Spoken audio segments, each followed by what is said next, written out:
Bismillahirrahmanirrahim. Assalamualaikum warahmatullahi wabarakatuh. Baik, pada kesempatan ini saya akan coba untuk memberikan penjelasan tentang eh, metodologi riset atau berbicara tentang publikasi. Baik, pada kesempatan ini saya akan coba memperlihatkan salah satu artikel yang telah terbit dalam satu publikasi di melalui conference. Baik, adik-adik sekalian, saya coba untuk memberikan penjelasan tentang how to write manuscript. For example, saya akan berikan contoh tentang salah satu judul. Jadi, yang pertama kita harus mengikuti template yang ada.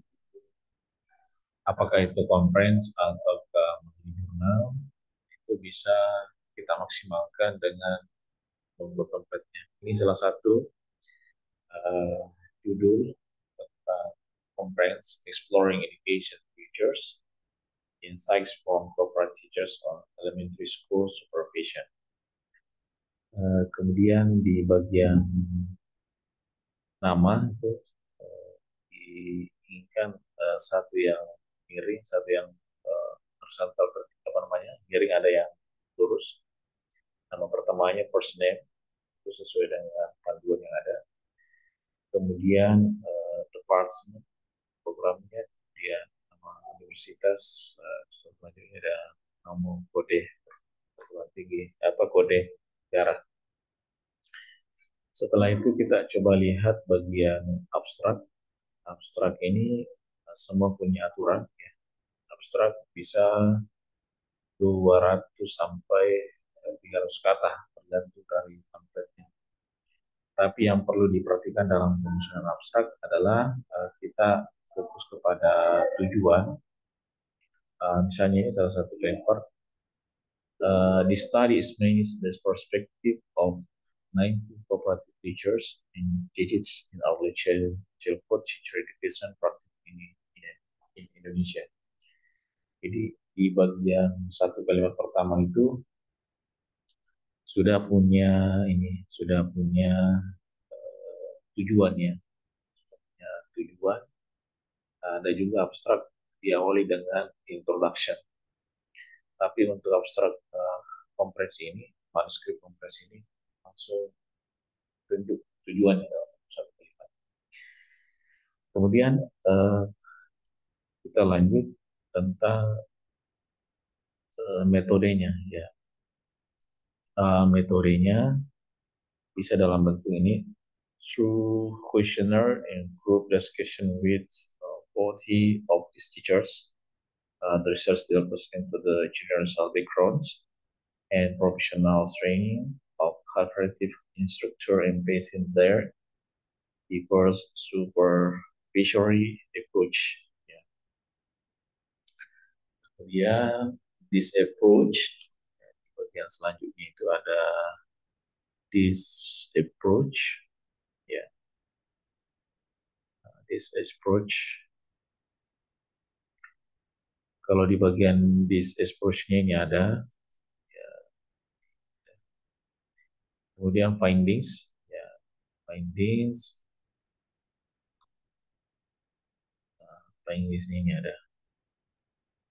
Oke, kalau untuk findingsnya, the findings underscore of a growing emphasis on freedom and dignity of the child with educational practice, suggested a need for public higher education institution to adopt more innovative approach. Ya, penelitian ini menawarkan tentang bagaimana menciptakan sebuah tradisi modern, kemudian lingkungan pendidikan yang lebih baik, dan harapannya further research is essential to establish comprehensive theoretical frameworks and how practicums and supervision are shaped by complex interaction between individual and teacher education systems. particularly given the limited intention to program efforts. Jadi di bagian abstrak itu kita bisa menampilkan kesimpulan dan bagaimana agenda penelitian selanjutnya. Ini perlu kita cermati ya. Jadi di sini ada pembagian-pembagian yang penting untuk kita pahami di dalam penulisan abstrak ya. Jadi semua abstrak itu punya pendekatan yang berbeda-beda. Nah, sisa kita maksimalkan. Ini salah satu contoh saja tentang penulisan abstrak. Dan kemudian introduction, bagian pendahuluan. Misalnya, for example ini kita, according to early student studies, learning is a crucial part of teacher education and necessary for students teacher to establish their professional identities and commitment to the authentic professions, opportunities for students teachers to hone their abilities in authentic environments and other guidance of moralization is educator like highly valued. Jadi ada uh, ini dia pakai model ini seperti ini ya.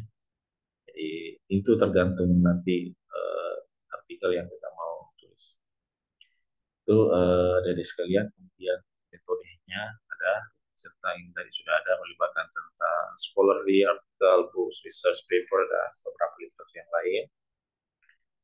Dan di bagian findings ini langsung digabung ya, segmennya itu tentang investigasi pendapat dan pengalaman 90 guru yang dilibatkan dalam pembelajaran ini ya. Ini banyak materi-materinya sudah, dan ada beberapa hasil risetnya tentang supervision approaches di dalam kategori mentorship based supervision, observation feedback, collaborative learning, dan reflective practice, dan beberapa ini. Ini salah satu contoh ya. Jadi, mudah-mudahan ini bisa terindeks fokus dan tentunya bermanfaat ya bagi para peneliti dan jadi bahan bacaan kita. Ya, semoga ya, dengan beberapa ini kita bisa maksimalkan. Saya rasa itu saja untuk salah satu contoh artikel yang sudah publish di salah satu jurnal internasional, di salah satu conference ya, ada di Lampung dan alhamdulillah sudah terbit. Saya kira cukup untuk ini karena sudah, dan ini ada sebagai gambaran dan motivasi bagaimana kita menulis di salah satu konferensi internasional yang berorientasi. Saya kira